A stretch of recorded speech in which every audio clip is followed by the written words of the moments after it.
as we've discussed before, the video space is exploding. It's been growing dramatically.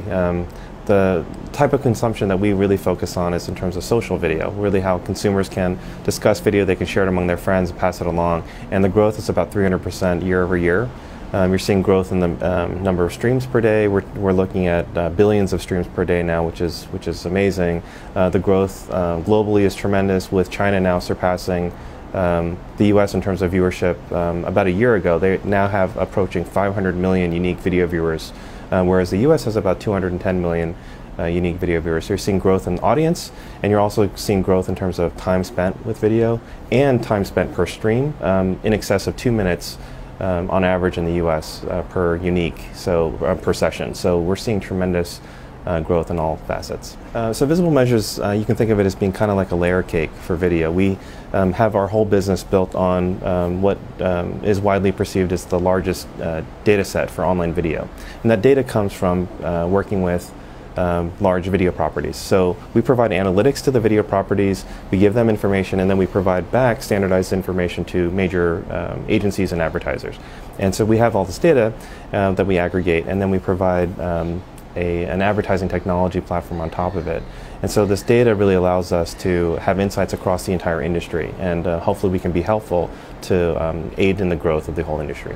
Yeah, so tell us about the recent development for you guys creating this advertising technology platform. What is it and how's it coming along? Sure, it's what we call viewable media. Viewable media is built on top of the Visibile Measures data and analytics stack, and what it allows is for an advertiser to really get consumers to choose to watch their content. So you can think of it as being sort of like an AdSense for video. The biggest revolution sort of in the media consumption, in really media consumption, is the fact that consumers now are so much more in control than they've ever been.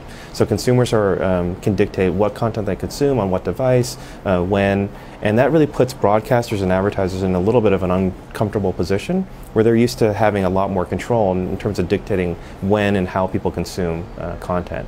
And so what we're doing is having this new ad platform called Viewable Media that allows an advertiser to get their content to be selected to be watched. And this consumer control, the really interesting thing about it is that when consumers are in control, it creates competition for brands. Brands have to be better in order to get selected. That's one of the challenges, and that's what we help them with.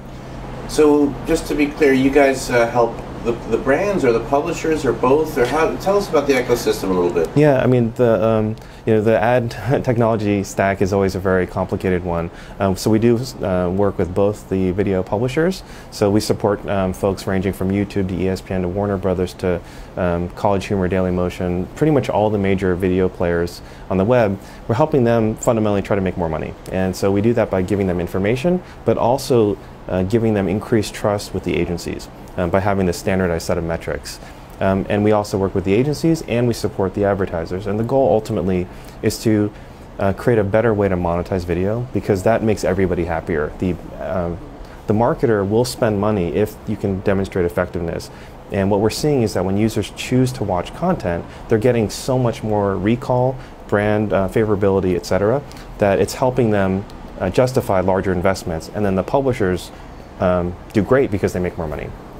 Right. How do consumers make the choice? It's not just served. What kind of choice do they have? Well, if you think about how Google works, it's really interesting that Google has all this information in terms of what people are searching for. So they can recommend not just organic content, but sponsored content that hopefully a consumer can choose to click on and engage with. And that's very much what we do. Because we're the analytics engine behind many of the largest video properties, we're essentially recommending other content that has been promoted or has been paid for by someone to hopefully get selected to be viewed. And so in the same way that Google would drive traffic, we are driving viewership of video. And so if you're watching videos about Ford trucks, potentially you could be recommended to be watching some content, typically longer form content related to maybe a Chevy Silverado that Chevy's hoping that you would consider, even though you're demonstrating passion around Ford trucks.